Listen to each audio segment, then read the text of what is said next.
주의! 이 프로그램에는 무분별한 스포일러와 악압회적인 쉴드와 과도한 기름칠이 포함되어 있습니다.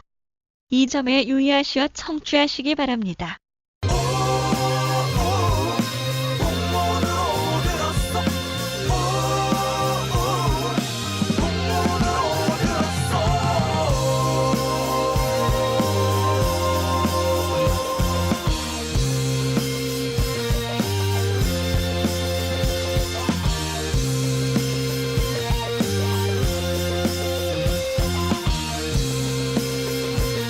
풍문으로만 듣는 방송 시네타운 19.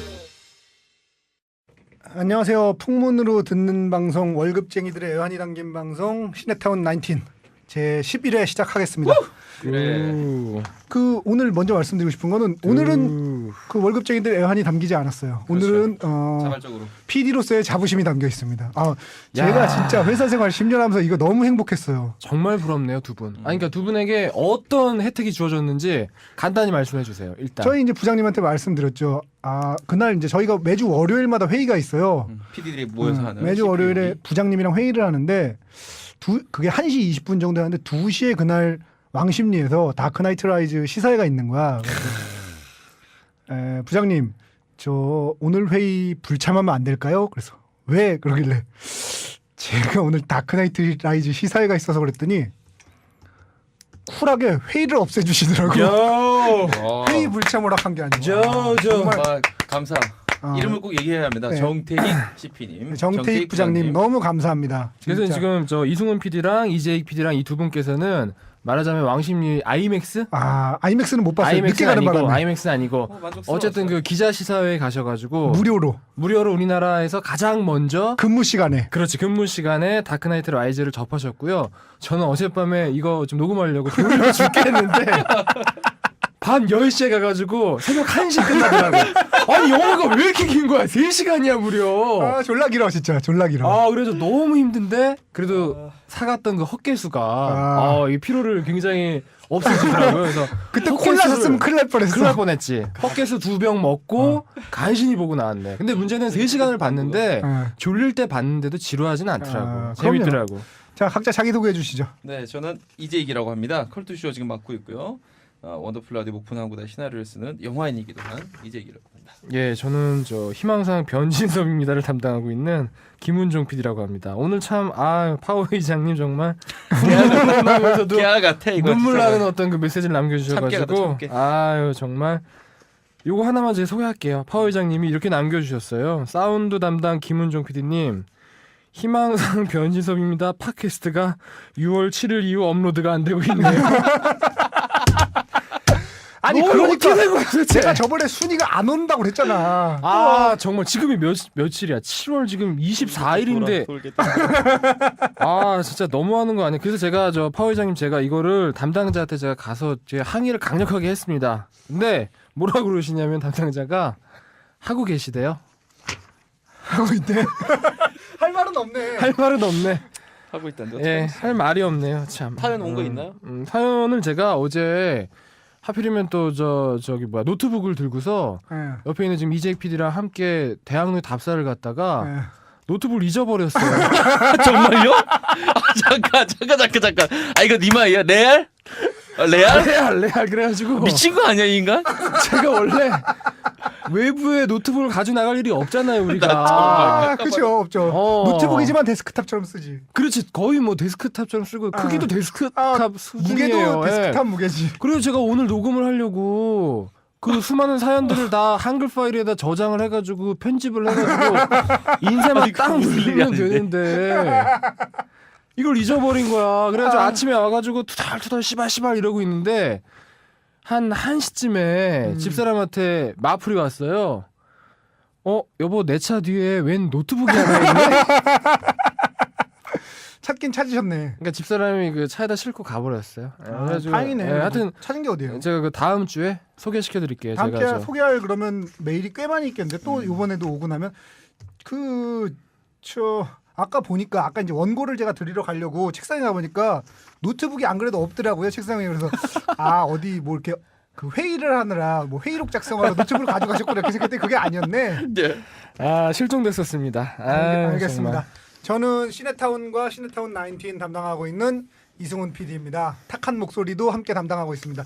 그 들은 사람들이 다 그러더라고요. 실제로 들을 때도 그렇지만 진짜 이걸로 들으니까 훨씬 탁하더라고. 굉장히 혼미해져요. 노래 듣고 있으면 너무 탁하다고 얘기들 하시더라고요. 정말 마음도 그렇다면 당신은 여기 있지 못할 거야. 마음은 지금 말씀하신 분이 제일 탁합니다. 당신의 목소리는 베인의 목소리에 적당해. 음성 변조 들어갔습니다. 예. 아이튠즈 리뷰 읽어주시죠, 이제 PD님. 네. 꿈타장님, 이제 이름이 다 눈에 익어요. 네, 꿈타장님 별 5개 주시면서 한 주의 활력소 이번 베스트 5는 특히 더 정말 좋았습니다. 세 분의 이야기를 들으면서 옛 추억에 빠져들기도 하고 그 명작들이 다시 보고 싶어서 근질근질해져서 혼났네요. 이런 방송이 있어서 너무 좋습니다. 윗분들이 오래오래 하도록 해줬으면 좋겠습니다. 그랬으면 좋겠네요, 그렇죠? 참 압구정 소년들 네이버 오늘의 책에 떴던데 축하드립니다. 이분 정말 관심 있는 분이에요. 이 네이버 책에 오늘의 책에 언제 떴더라? 한 보름 전에 떴던 거 같네요. 제가 원래 스토킹을 좀 잘하잖아요. 제가 꿈타장님 스토킹을 좀 했어요. 했더니 이분이 책 팟캐스팅을 하시는 분이더라고요. 꽤 유명하신 분. 게다가 미아 삼거리에서 카페 하세요. 간접 광고해 드릴게요. 미아 삼거리에 그러니까 맞아. 그래서 그 꿈을 뭐지? 꿈꾸는 타작이라는 북카페를 하시거든요. 많이 이용해 주십시오. 중요한 건 제가 그 카페를 가본 것 같아요. 만약 그 북카페가 2층에 있다면 제가 가본 북카페예요. 야 정말. 네, 되게 인기 팟캐스팅을 하시는 분이 저희하고 비교도 안 돼. 저희 같은 이 군소 팟캐스팅과는 비교도 안 되는 인기 팟캐스팅을 하시는 분이에요. 말하자면 박지성이 와가지고 뭘 좀 차시네. 그거지 그거. 코너킥이 예리하신데 막 이런 느낌. 감사합니다. 고맙습니다.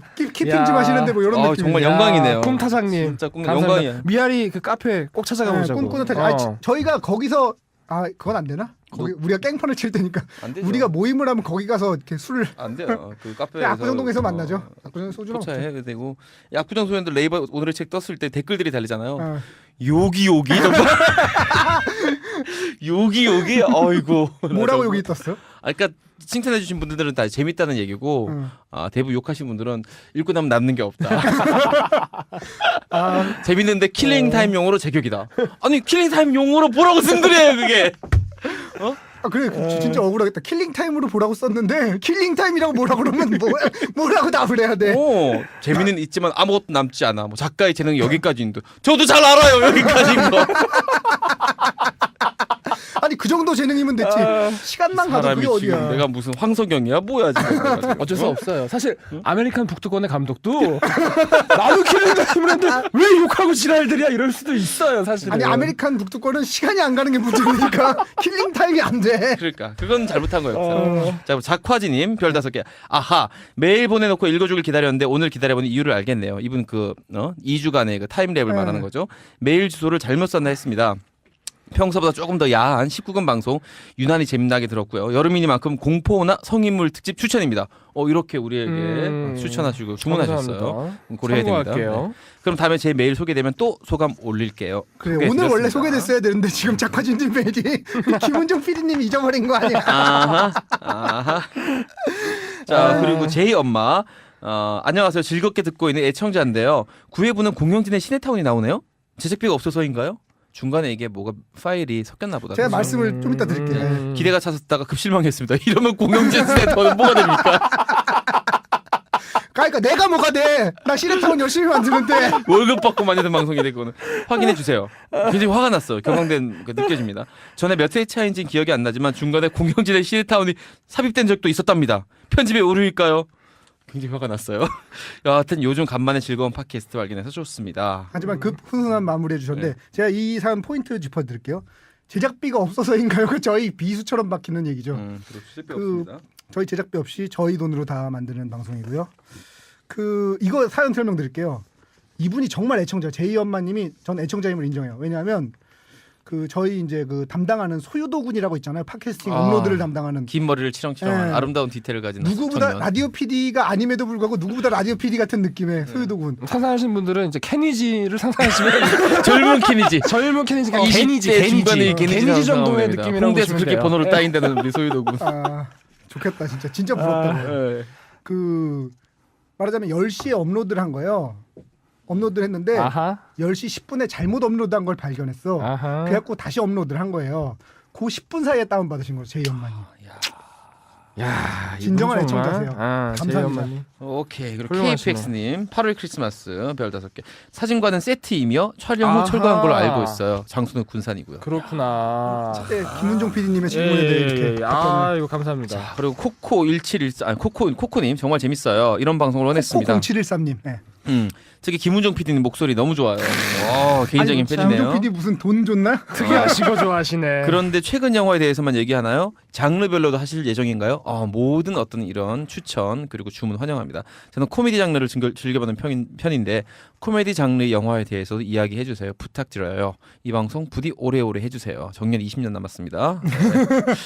그리고 사운드 담당 김우정 PD님 이거 아까 얘기했죠. 팟캐스트 업로드 안 되고 있어요. 이재익 PD님 많이 마르셨던데 수축 맥그리거 어떠? 이게 뭔 소리야? 아니 이완 맥그리거랑 닮았다. 닮았다고 네이버에 제 이름을 쳐본 모양이에요. 사진이 나오는데 좀 마른 편이니까 제가. 졸라 수축돼 있는 거지. 사실 죄송합니다. 제가 뭐 하고 싶은 말이 많은데 하지 않겠습니다. 하세요. 저는 팽창 맥그리거로 하겠습니다. 저는 사실 분출 맥그리거를 추천하고 싶네요. 늘 분출하시니까요. 네. 예. 열정을 자, 열정 분출하세요. 포정 맥그리거죠. 포정 맥그리거. 이 사람들이. 자, 감각이 살아있는 방송. 이분은 보내신 분이 이름이 안 써요. 아이디가 있었는데 제가 깜빡했네요. 그래요. 뭐 익명님 적당히 솔직하고 촉이 살아있는 새 남자의 수다. 영화 한 편으로 이렇게 즐겁게 떠들 수 있다니. 한 편을 듣고 나서 모두 다운받게 만드는 중독성 있는 팟캐스트. 숨겨진 맛집을 찾는 듯한 기쁨. 자, 그리고 팟빵에서 올라온 글입니다. 한 해 한 해 정말 웃기고 재밌는 내용도 풍부합니다. 단 PD들이 사진은 검색해보려 하지 맙시다. 이승훈 PD만은 끝까지 검색하지 않을 테야. 그리고 밑에 잉여수님. 제가 이거 설명해 드릴게요. 왜? 이게 이승훈 PD 왜? 이게 뭐냐면 두 분 사진을 검색하고 실망한 거야. 그래서 나까지 검색해서 마지막으로 실망하지 않겠다는 그 강렬한 의도. 정말 아하. 잘 생각하셨습니다. 이녀수님은 정말 실수하시는 거예요. 올바른 선택하신 이승훈 겁니다. PD를 먼저 못했는데. 섭외를 이승훈 저기를 못했는데. 했었어야지. 검색을 아니요. 했었어야지. 제가 인터넷 검색해서 나오는 사진이 있거든요. 예. 정말 제 실물도 뭐 그냥 그렇지만 정말 그 사진 개판이에요. 이승훈 PD 걸 먼저 했었어야지. 아, 놀라셨을 텐데. 자, 빨리 영화 들어갑시다. 아니야, 오늘 영화는 준비한 살기야. 연예계 소식도 들어요. 연예계 소식부터 듣고. 연예계 소식 뭐 있나요? 준비하셨어요? 연예계 없어요. 없는데 최근에 그게 누구죠? 그 디카프리오. 디카프리오랑 그 여자 누구지? 여자가 지금 준비를 안 30억 했네. 정도 살고 있거든 지구에. 아니 그러니까 디카프리오랑 이게 준비를 한 거야 안 한 거야. 그 여자 누구야? 그 모델 있잖아. 빅토리아 시크릿 모델. 누구요? 그 한둘인가 사람 비트로 시크릿. 아니 미란다 커. 미란다 커. 이혼한답니다. 이혼한대. 맨날 전하는 소식이 이혼 소식이야. 이혼 맨날 전문이야. 전하는 소식이 그 이혼 소식이야. 저번에 그 프리너 전문 변호사가 있듯이 이혼 전문 기자가 있다면 이혼 전문 PD 김은종 PD가 있습니다. 이혼한대요. 예. 넘어가시죠. 아이고. 영화 들어가겠습니다. 오늘 영화 기다렸던 다크나이트. 나 진짜 너무 좋아. 죽고 싶었어. 내가 오늘 인트로 들으셨으면 알겠지만 오늘 방송은 제가 무슨 논리 이런 거 따지지 않습니다. 그냥 무조건 칭찬이에요. 깔려고 그러면 내가 때릴 거야. 너무 좋았어. 깔려 그러면 총으로 쏴버릴 거야. 이런 얘기 하면 안 되지만 정말 참 안타까운 게 총으로 최근에 쏴버릴까는 좀 너무 심하다. 그거는. 그 얘기 좀 하려고 그랬어요. 네. 근데 이 그러네. 제작진의 그 그러네, 요즘 그러네. 심정이 사실은 굉장히 그러네. 좋아하는 티를 못 내는 거죠. 근데 그러네, 진심으로 그러네. 슬퍼하고 있습니다. 제가 진심으로 그때 슬플 수 봤더니 있어요. 예.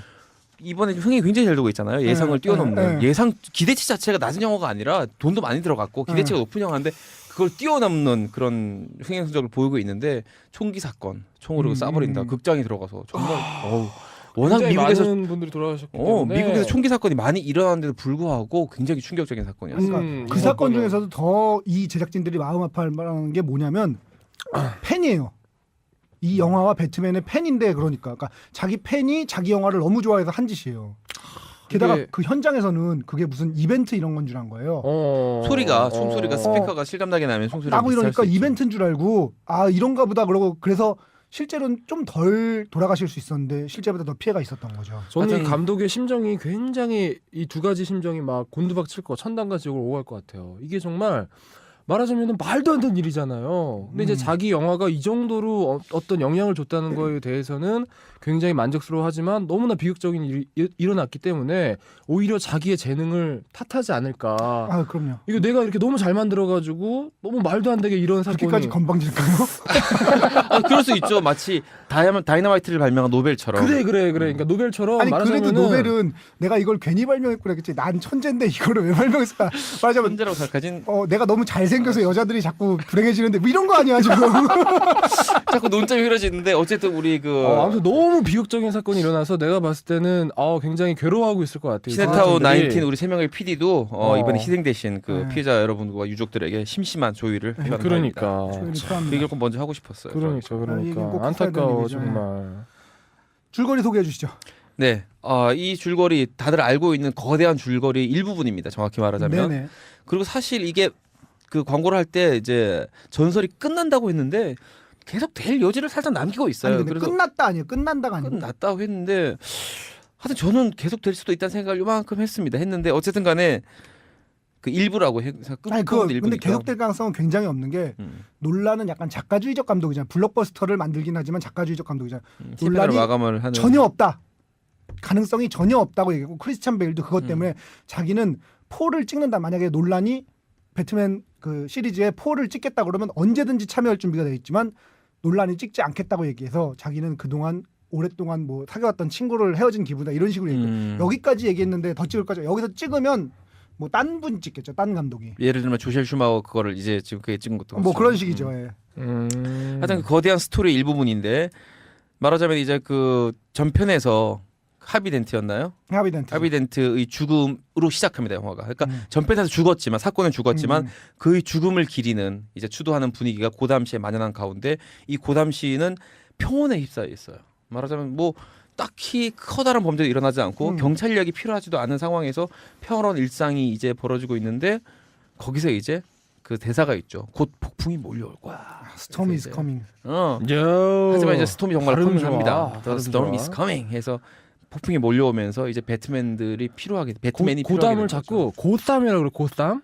쌈 싸먹어야 되나? TH. TH 쓰리 발음. 근데 고쌈. 듣기가 근데 너무 어려운 거야. 우리는 고쌈 하지 말고 고담 이러는데 우리 자꾸 원할머니 고쌈 같잖아요. 고쌈. 그러니까 고담으로 합시다. 우리는. 고담으로 합시다. 고담으로 너무 통해. 듣기가 왠지 부담스러운 고쌈 정식 거야. 같아요. 12,000원짜리 점심에만 제공하는 고쌈 정식 같으니까 우리는 고담으로 합시다. 그래. 고담으로. 그 고담시에 이제 스톰 폭풍이 몰려오면서 그 입에 저 마스크 뒤집어 쓴 베인이라는 놈으로 대표되는 폭풍이 찾아오면서 사람들에게 배트맨이 필요하게 됩니다. 그래서 배트맨 그런 거 하지 마세요. 추하니까. 지금 이승훈 PD가 흉내 내답시고 헤드폰 귀에 쓰는 귀마개를 입에다가 들이댔어요. 네, 정말. 추접스럽네요. 그러면서 배트맨이 이제 나타납니다. 나타나는데 거기에 두 명의 여자가 등장합니다. 한 명은 이제 그 사업가이나 굉장히 선한 의지를 가진 사회 사업을 같이 하는 사업가가 등장하고 또 하나는 캣우먼이라고 소매치기 정말 신출 기모라는 그런 소매치기 실력을 가진 두 명의 여자가 배트맨과 루팡급이 얽히면서 배트맨에게 협력을 하는가 싶다 하더라도 등을 치고 또 등만 계속 친다 하다가 싶다가도 또 도와주고 이런 조력자들과 함께 배트맨이 마침내 베인을 물리친다. 뭐 이런 얘기입니다. 네. 그 사이에 이제 빠지는 가장 중요한 부분은 배트맨이 fall. 그 배트맨 아버지가 얘기하지 않습니까? Why do we fall? 왜 우리는 항상 떨어질까? 정말 여기서 또 떨어집니다. 배트맨이 나락으로 떨어져서 그 나락에서 정말 길을 쓰고 탈출하는 장면, 그 시퀀스가 꽤 길게 들어가 있습니다. 그게 정신적으로뿐만 아니라 물리적으로 떨어질 거야. 거기서 떨어지죠. 베인이 얘기하잖아요. 너가 물리적으로 먼저 말하자면 부러질지 정신적으로 먼저 무너질지 요거가 궁금하다. 이러면서 정말 물리적으로 정신적으로 무너뜨리잖아요. 네. 그게 이제 꽤 긴 분량으로 들어가 있기 때문에 줄거리 마지막에 삽입을 해야겠네요. 중간중간 그런 장면이 나옵니다. 어떻게 보셨어요? 아 대박이죠. 저는 사실 다크나이트 자체는 형식미가 굉장히 중요 그 치중한 영화라고 생각을 했었어요. 형식미가 뭔 소리죠? 그 영화의 짜임이나 네. 스타일이나 기교나 편집이 이런 게 예술이에요. 다크나이트 이번 라이즈 말고 요 전편. 네. 그래서 이건 사실 다크나이트에 대해서 흠을 잡자면 사이즈의 정서가 좀 부족하다는 말밖에 할 말이 없어요. 왜냐하면 다른 모든 것들이 거의 완벽에 가깝습니다. 지금 우리가 구현할 수 있는. 그런데 이 다크나이트 라이즈에는 사실 솔직히 말하자면 그 형식미나 이 완결성 이거는 사실 다크나이트 정교함보다 좀 떨어질 수도 있어요. 그러나 그 빈틈과 여유를 그 엄청난 스토리와 정서와 감정이 꽉 채우고 있어서 제 스타일이 훨씬 더 맞는 영화였어요. 저는. 김은종 PD님은 졸면서 보셨지만 아니 안 졸았어. 아, 진짜 졸진 안 않았어요? 졸았어. 졸지 않았어. 졸렸는데 네. 헛개수 2개 먹으니까 안 졸리더라. 오늘 뭐 헛개서 어디 뭐 부탁 들어온 거 그러니까 민원 들어왔나요? 이러면 누가 무슨 어디 CJ에서 헛개수인가요? 무슨 협찬 받은 줄 알겠는데 네. 아니 정말 되게 피곤한 상태에서 봤는데도 3시간 동안 전혀 지루하지가 않더라고요. 정말 재밌게 봤는데 정말 좋았는데 한 가지 아쉬운 거는 이게 이제 말하자면 이 영화의 급소이기도 한데 급소를 벌써? 급소는 나중에 하시죠. 나중에 할까? 나중에 전반적인 하는데 평만 총평만 얘기해 주세요. 조금 아쉬웠던 게 이제 악당이 저는 조금 아쉬웠어요. 제가 사실은 저는 워낙에 히스레저의 그게 강해가지고 조커가 워낙 역사상 전 영화 역사상 최고의 악당이라고 해도 과언이 아닐 정도의 저는 그 연기였다고 생각을 하거든요. 캐릭터도 너무 좋았고 근데 이번에 이제 말하자면 이게 나눠져 있는 거잖아요. 이게 스포일러 얘기해도 되는 건가? 뭐 상관없는 거죠 어차피. 그 초반에 있잖아요. 무분별한 스포일러가 그렇지, 포함되어 그렇지, 있으니까. 그렇지. 아니 아까 뭐 시발시발하는 사람이 갑자기 왜 그래요? 갑자기 뜬금없이. 아니 그러니까 그 악당이 말하자면은 나눠져 있는 거라서 이게 말하자면은 베인하고 그 여자 누구죠? 마리아 그 이름 마리아 까먹었어요. 꼬띠아르 그 여자. 그 여자하고 둘로 사업가. 말하자면 나눠져 있잖아요. 악당이. 그렇죠. 그러니까 이제 말하자면 악당의 임팩트가 떨어져가지고 그게 갑자기 중간 보스가 돼버리죠. 그게 좀 그게 그러니까 끝까지 갈 때는 졸라 막강한데 하다가 그 갑자기 오승환인 줄 알았더니 네. 아닌 거야. 네. 끝판왕이 아니라 세던맨이었던 거야 이게. 아쉬웠어요 그게. 갑자기 권혁이나 뭐 권호준 정도로 이 사람 내가 사실 그 말 하고 싶었는데 아, 뭐 어때? 권호준 팬들한테 욕 먹을까 봐 아, 뭐 못했던 어때? 거야. 삼성 팬들 사실 듣지 마세요. 얘기하자면 그 전편인 다크나이트의 그 악당 조커와 이번에 베인하고는 완전 다른 타입의 악당이에요. 네. 조커는 사이코패스예요. 전형적인 사이코패스. 마음이 없는 사람. 그 일본 그 기시유스케이 소설 검은 집에 보면 다 그게 이제 사이코패스 소설의 현대식 사이코패스 소설의 원류 같은 소설인데 마음이 없다라는 말이 나오거든요. 마음이 없어요. 조커는. 뭐 감정이 없는 거. 누가 죽어도 슬프지도 않고. 하지만 베인은 그렇지가 않아요.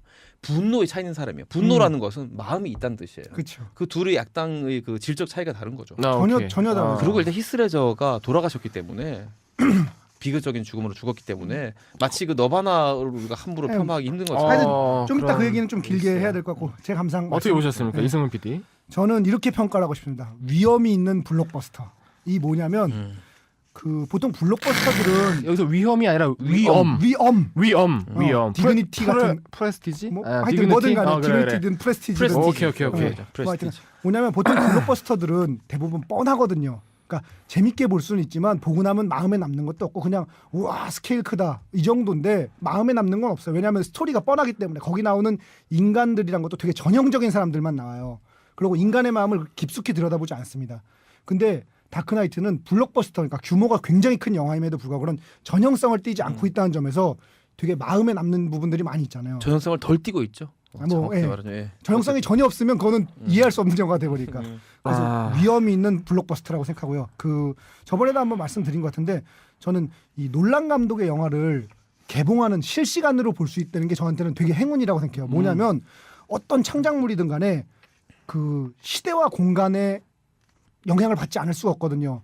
예를 들면 터미네이터 같은 경우에 그때 당시에 그렇게까지 빅히트를 쳤던 이유는 세기 말이라는 시대적 배경이니까 우리가 왜 20세기 말이 되면 지구가 멸망할 것처럼 1999년에 멸망하는데 이런 세기말적인 분위기가 되게 우리들한테 많이 깔려 있었어요. 그런 분위기 속에서 봤기 때문에 굉장히 재밌는 거거든요. 다크나이트도 마찬가지로 그런 지금 현대사회의 이런 모습 상황 사이에서 볼 수 있었기 때문에 훨씬 더 재밌는 건데 만약에 그렇지 않고 말하자면 20년이 지나서 보면 물론 여전히 재밌겠죠. 하지만 지금 저희가 느끼는 만큼의 그런 감동과 느낌과 그런 보고 나서의 감상 이런 걸 느낄 수 없을 거라고 저는 믿거든요. 그래서 저건 진짜 극찬인데 저거는 진짜 극찬이야. 저는 그래서 이 놀란 감독의 영화를 동시대에 이렇게 볼 수 있다는 게 정말 대단한 행운이라고 저는 생각합니다. 그 작가나 그 작가에 대해서 동시대에 살고 있다는 게 좋다라고 하는 건 정말 최고의 극찬이거든요. 말하자면. 그 이런 관련된 것 중에 이런 게 있었어요. 마이클 조던이 한참 활약하던 90년대 그 초중반 정도에 마이클 조던 농구 팬인데 농구 팬으로서 마이클 조던의 플레이를 실시간으로 그러니까 라이브로 볼 수 있다는 게 너무 행복하다. 나는.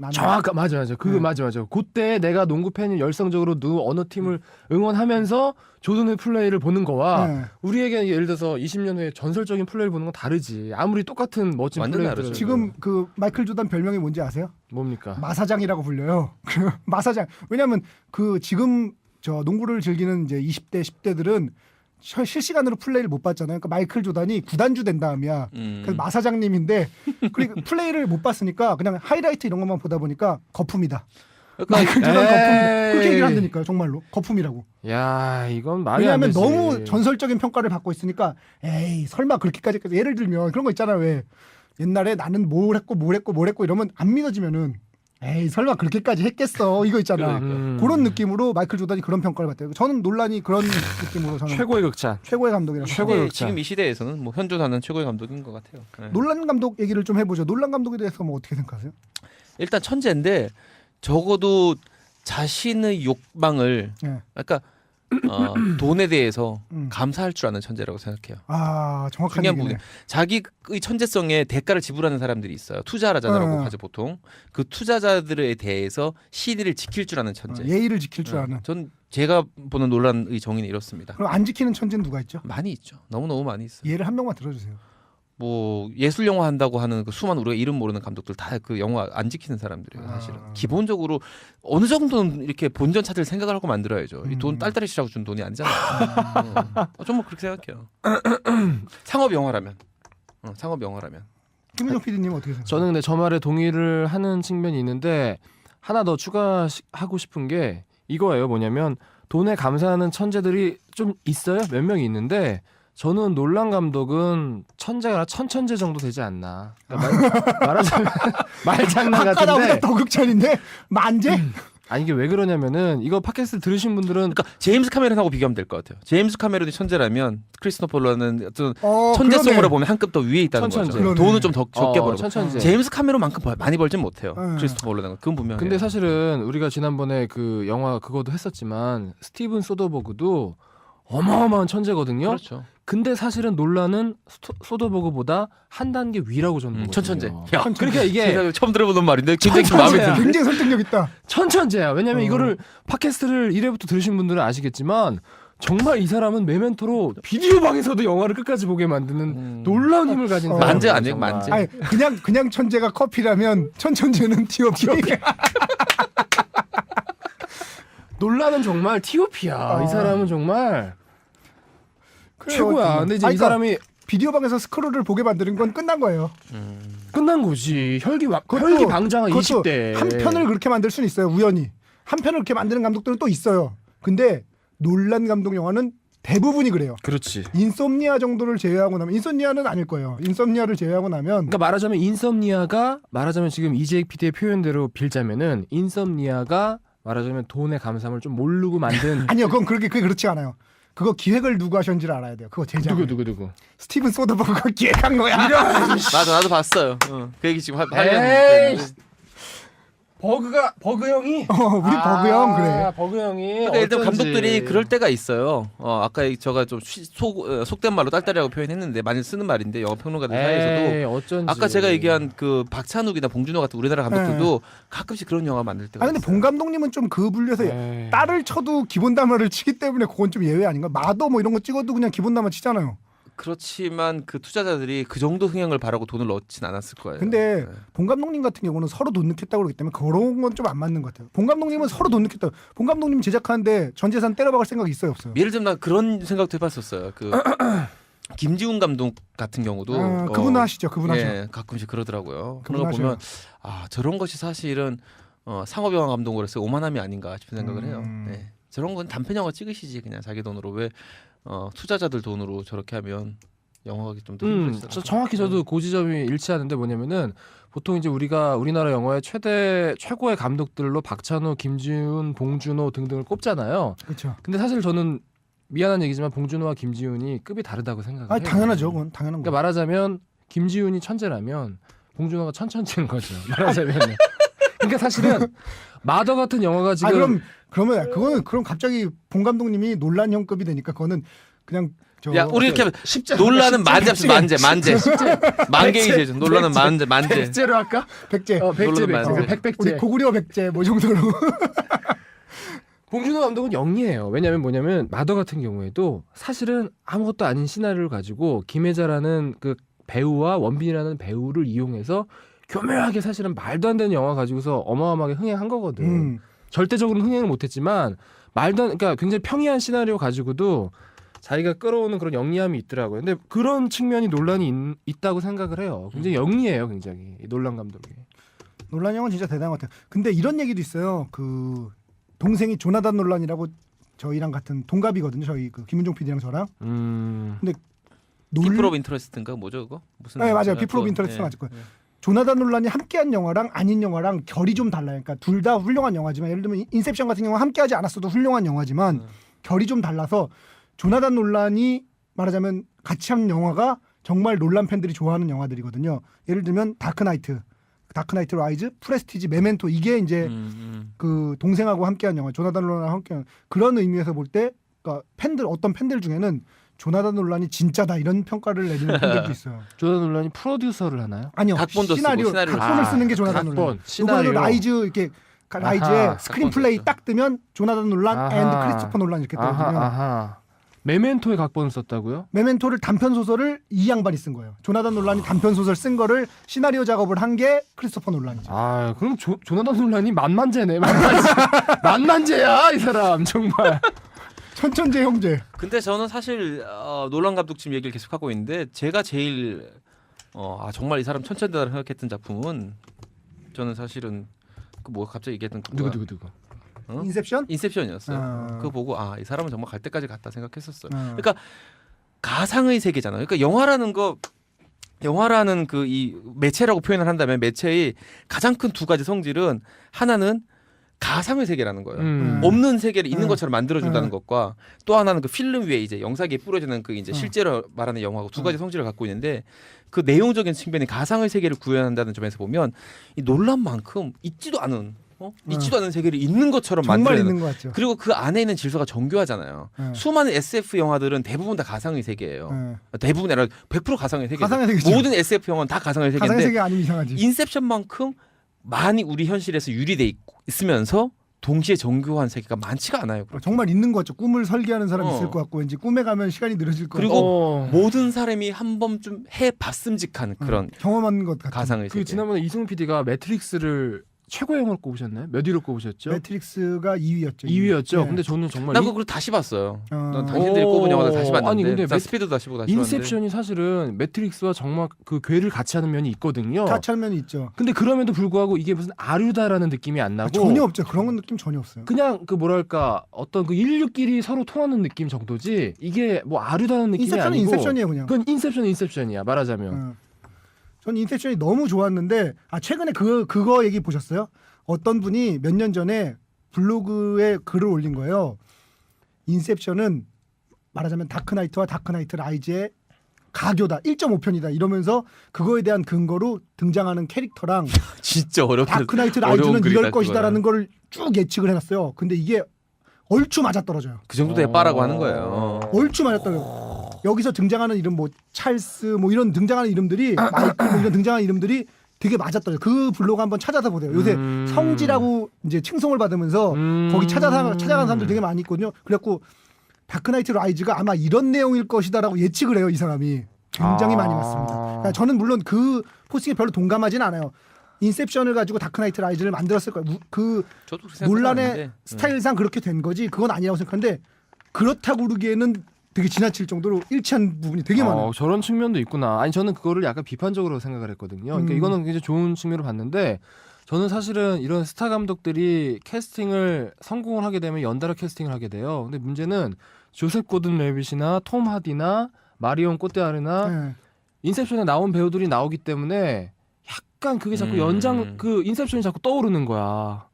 그 배우들이 어떤 그 출연으로 인해서. 근데 이게 문제는 뭐냐면 배우들만 그런 게 아니고 예를 들면 이게 다크나이트를 만들면서 이제 그 놀란 형제가 우리는 이걸 참고해서 만들었습니다라고 한 게 두 개가 있어요. 뭐냐면 그 두 도시 이야기 찰스 디킨스의 두 도시 이야기하고 프리치 랑이라는 사람이 만든 영화인데 메트로폴리스라는 정말 옛날 영화죠. 네. 메트로폴리스. 그 두 개를 참고를 했다고 우리는 이걸 참고했습니다라고 했는데 그거의 시나리오까지 엮여서 나온다는 거죠.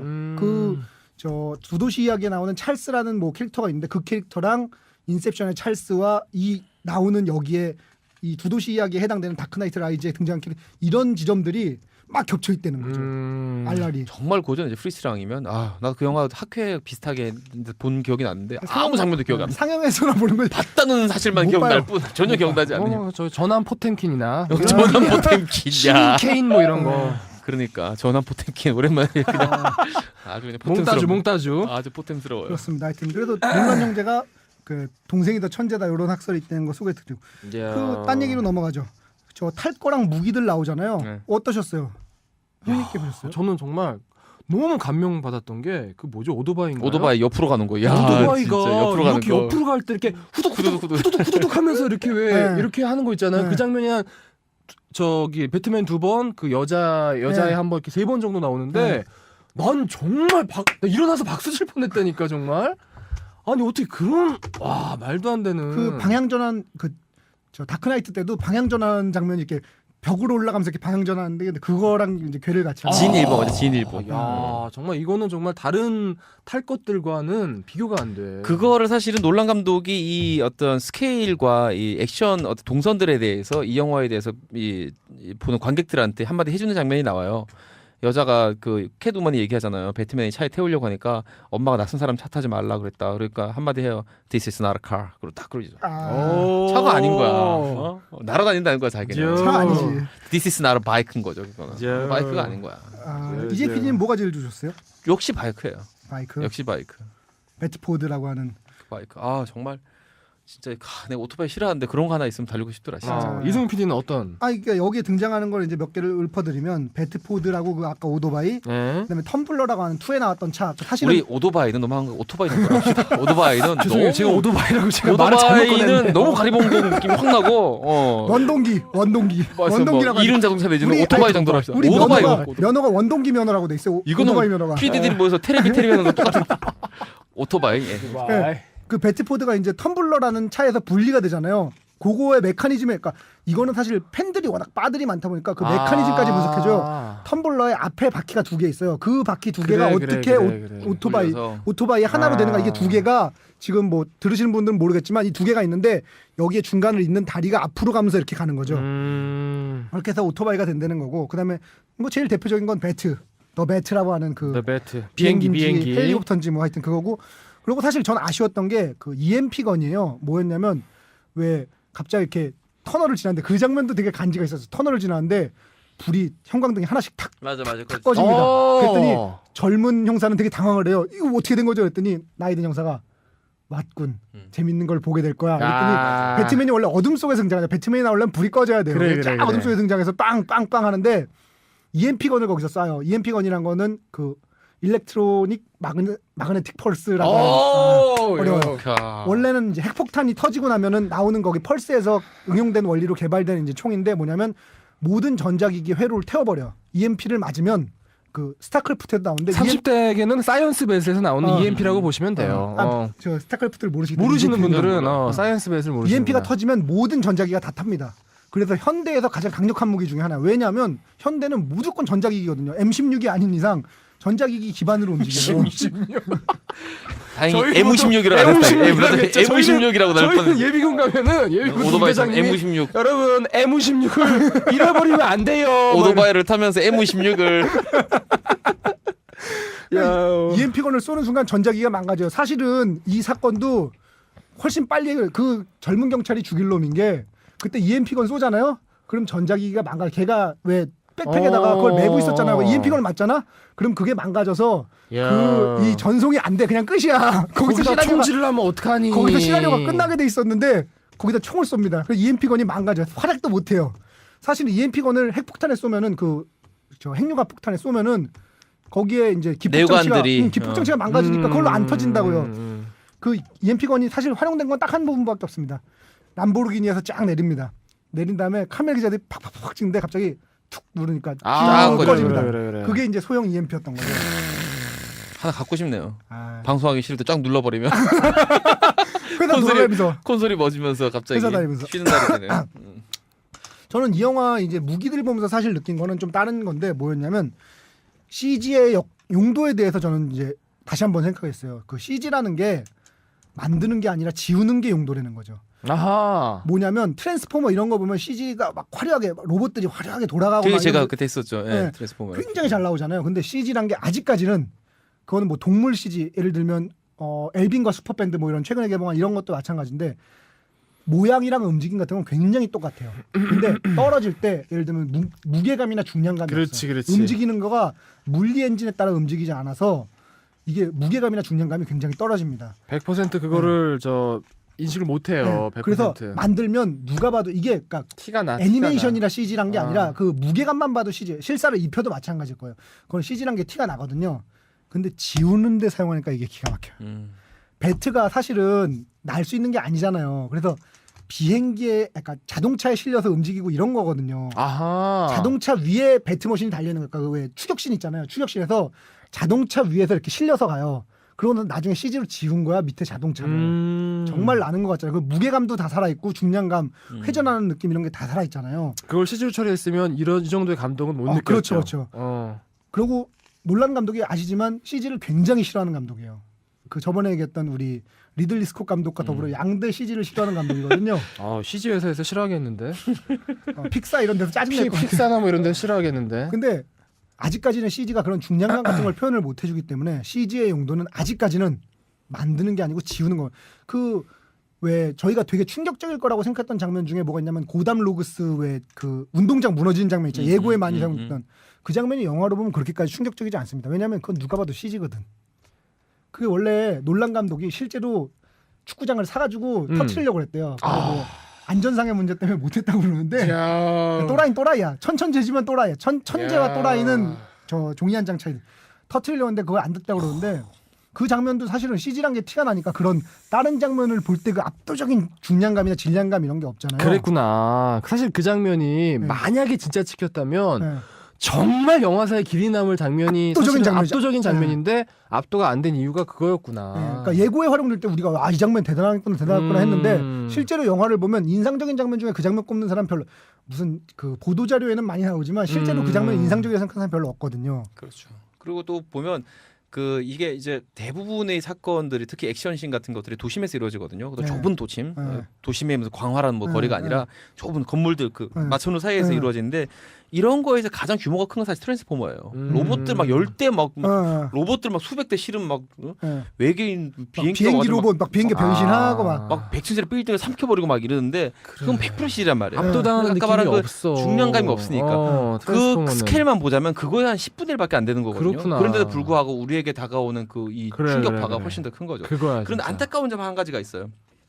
보통 이게 길이 남는 그런 씬들이 있어, 시퀀스들이 있는데 이 배트맨 다크나이트 라이즈에서 이 액션 씬만큼은 길이 남을 씬들은 사실 많지는 않아요. 예를 들면 그 이 뭐냐 라이언 일병 구하기 앞에 나왔던 그 상륙 작전 씬이죠. 이런 거는 전쟁 영화가 나올 때마다 나와요. 비교를 하는 거죠. 라이언 일병 구하기에서 보여줬던 그 노르망디 해변 상륙 작전 이런 식으로 비교할 때마다 지금도 사실 그거를 넘어서는 없어. 건 없어요. 쉽지 않아. 진짜 쉽지 정말 쉽지 않아요.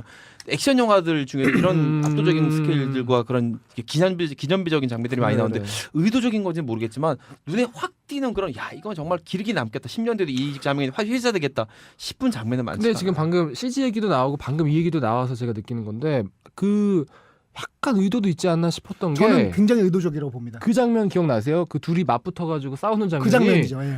아니 이게 무슨 요즘에 이렇게 둔탁하게 찍을 수 있나? 저희가 그러니까. 왜 지난주에 스티븐 소더버그에서 헤이와이어에서 뒤에서 나가가지고 날아차기 그거만큼 저는 충격을 받았던 게 사실은 얼마든지 카메라 꺾고 난리치고 막 해가지고 화려하게 찍을 수 있는데 무슨 MMF 보는 뭐 무슨 레슬링 보는 것 같아 느낌이. 저는 굉장히 의도적이라고 봅니다. 아니 돈을 몇천 원씩 들였는데 훨씬 더 인상적으로 찍을 수 있었겠지만 그걸 피하고 싶었던 것 이렇게 같아요. 찍었다는 거는 예를 들면 의도가 훨씬 있다고 더 봐요. 20년 전 영화지만 터미네이터 2만 봐도 그 트럭 추격신 길이 회자 20년 돼도 우리가 한국 머나먼 한국 땅에서 얘기를 하잖아요. 제가 그거를 제 나름대로 설명을 드릴게요.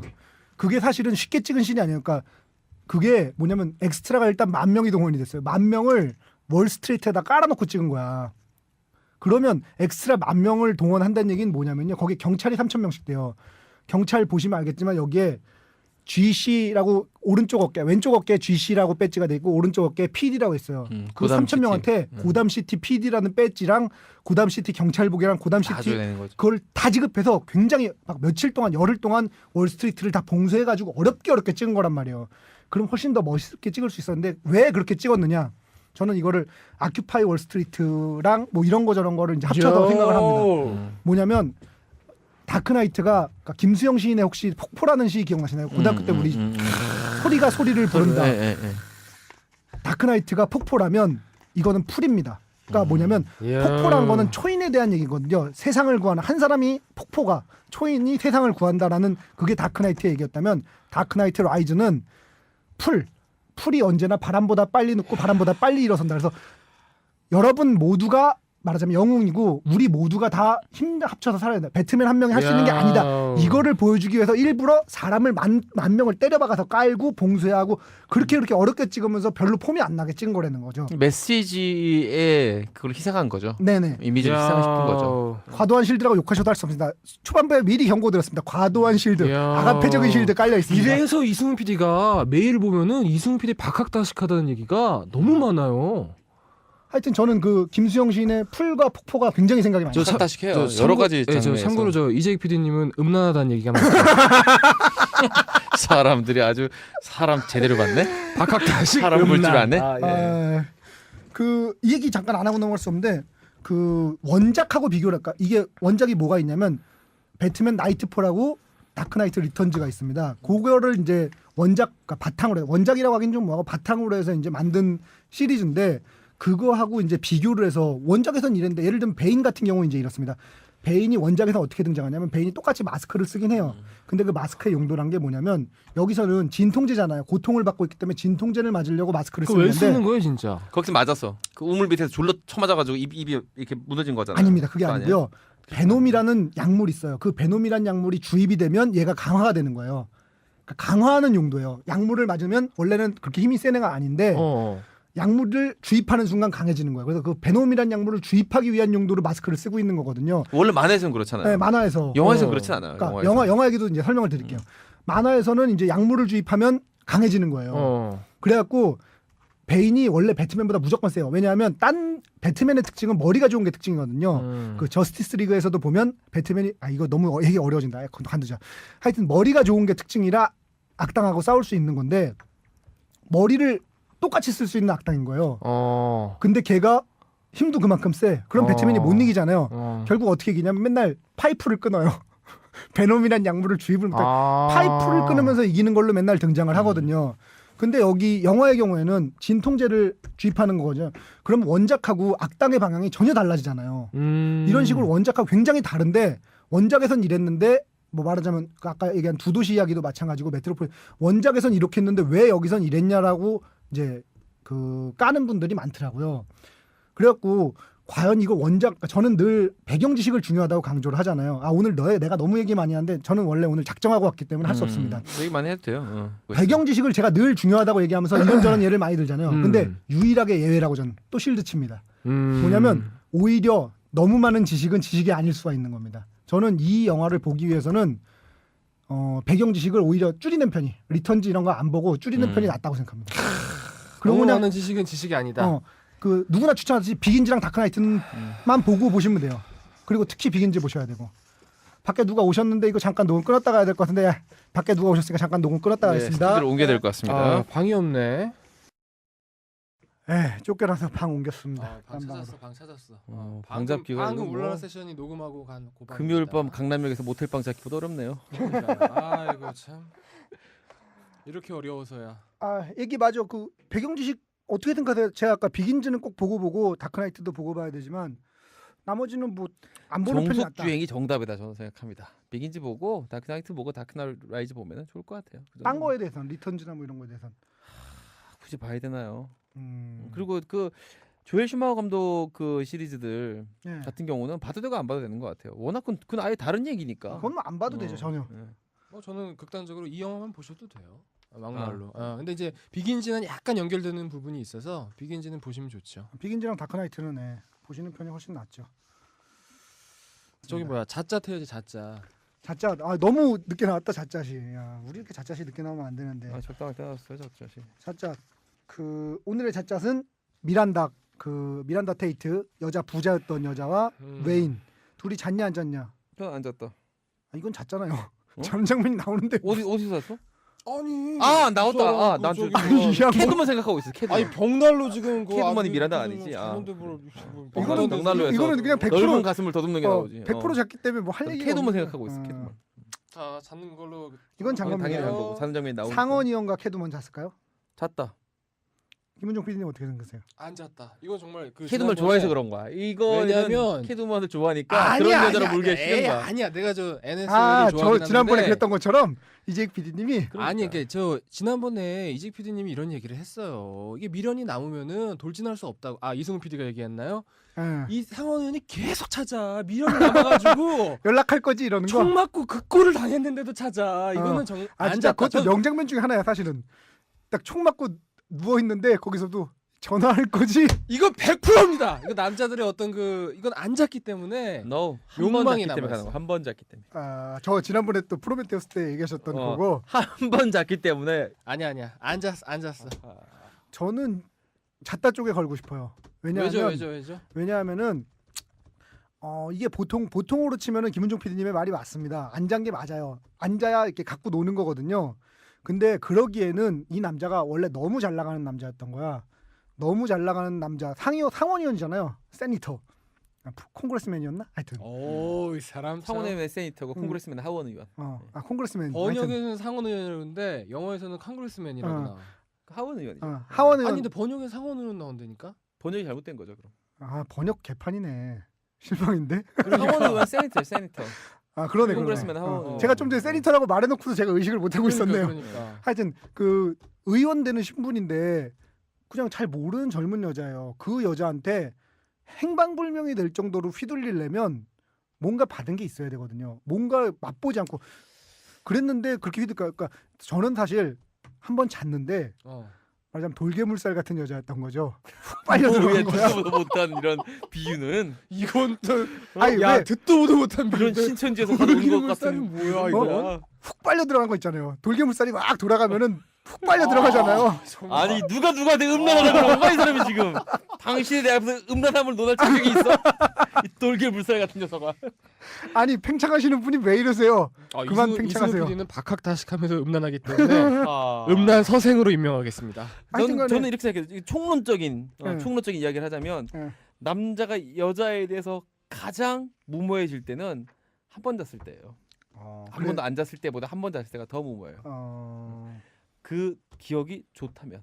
그러니까 저도 그쪽을 생각하는 거죠. 돌개물살은 또 뭐야? 훅 빨려 들어가서. 자 마지막 오케이. 잣잣 보겠습니다. 캐드먼과 웨인 저는 안 잤을까요? 됐다고 생각해요. 아까 처음에 얘기한 것처럼 책 헷갈려서 얘기했는데 왜냐하면 마지막 장면에 보면 예. 곧 잘 것 같은 예감이 나와서 아직 안 잤는데 곧 자지 않을까 뭐 이런 느낌? 김은종 PD님 어떻게 생각하세요? 역시 안 잤다. 안 잤다. 역시 안 잤다. 잤으면은 네. 그렇게 보내지 않았을 것 같아. 캐드먼이 어... 잤으면은 어... 지가 뭐 같이 타든지 자동 항법이 없냐고 더 외치든지 물론 이제 거기서 음. 없다고 얘기는 하지만 자동 항법이 없어요. 다른 방법이 없어요. 좀 저 질질 짰을 텐데 간단히 한번 키스하고 그냥 보내잖아요. 근데 빠이빠이. 김은종 PD님이 잘못 생각하시는 부분이 하나가 있어요. 뭐야. 그 후에 둘이 피렌체에 있는 거잖아요. 음. 그 사이에 잤을 수 있잖아. 아까 내가 얘기했잖아. 그 사이 그 눈빛이 저는 그 사이에 잤다고 봐요. 한 번 잤던 사람 눈빛이 아니라 이제 곧 잘 것 같은 그때가 아닌가 아니, 싶은데. 그게 왜 저는 잤다고 보냐면요. 피렌체까지 갔어. 남자 여자가. 아니 두어모 성당만 보고 올 수도 있지. 백 같으면 그러겠어? 아니. 팽창하는데? 외인은 나랑 다르잖아. 팽창하잖아. 아니 잠깐만. 내가 지금 시점을 아니 나 그때까지 그러니까 우리가 안 잤다고. 그때까지라고 생각하기가 쉬워요. 그러니까 나는 지금 피렌체를 하면 당연히 잤지. 이 사람이 지금 피렌체에 지금 가가지고 저기 뭐야 에스프레소 먹으면서 지금 와인 먹으면서 나는 지금 근데 나는 지금 이승훈 PD가 물어볼 때 당연히 나는 그 시점까지라고 나는 그 시점이라고 착각하기가 쉬워요. 왜냐면 에필로그라고 생각을 한 거야 그 뒤를. 에필로그라고 해서 영화가 아닌 건 아니잖아. 그러니까 오늘 다 잤어. 다 잤어. 다 잤습니다. 오늘은 미란다 웨인, 상원 의원과 캐두먼과 웨인 다 잤어. 다크나이트 라이즈는 굉장히 음란한 근데 영화로. 당신이 빠뜨린 게 하나 있어. 뭐요? 당신이 박학다시 이승훈이 실수한 게 하나 있어. 뭐. 베인과 미란다도 생각해봐야 돼요. 안 잤죠, 그건. 정말 확신할 수 있어. 확신할 수 있어요. 그럼 뭐 왜냐하면 나도 그렇게 안 된다고 생각해. 잘 내면 기본이 정서가 잔거 같진 않았어. 키스를 해야 되거든요. 근데 얘는 키스 마스크를 안 하고 잘 수 있어요. 아 그런 경험도 있으시구나. 아 정말 경험이 많으세요. 정말 음란하구나 우리 저분은. 팽창 이재익 저분은 선생은 정말 아니 이 사람들아. 정말 저분 난 음란하기만 한 아니, 줄 그래서- 알았더니 아니, 다양하게 음란하지. 이상한 좀 저분은 생각해보자. 정말 내가 오늘 사랑니를 뽑았어. 예. 근데 밤에 사랑하는 부인과 분위기가 무르익고 그럴 수 있죠. 키스할 수는 없잖아. 근데 처음 자는 거예요. 처음 자는 건데 사랑니를 뽑았다고 키스를 안 할까요? 자 여기까지 합시다. 저 사람 오소독스한 줄 알았더니 굉장히 저분은 다양한 다양해. 분이에요. 저 개불 같은 인간이에요. 아 개불 맛있죠. 가장 인상적이었던 장면 꼽는다면 어떤 장면일까요? 뭐가 인상적이었어? 김은종 나는 PD님. 제일 인상적인 장면은 캐두번이 다시 돌아왔을 때 제일 좋았어요.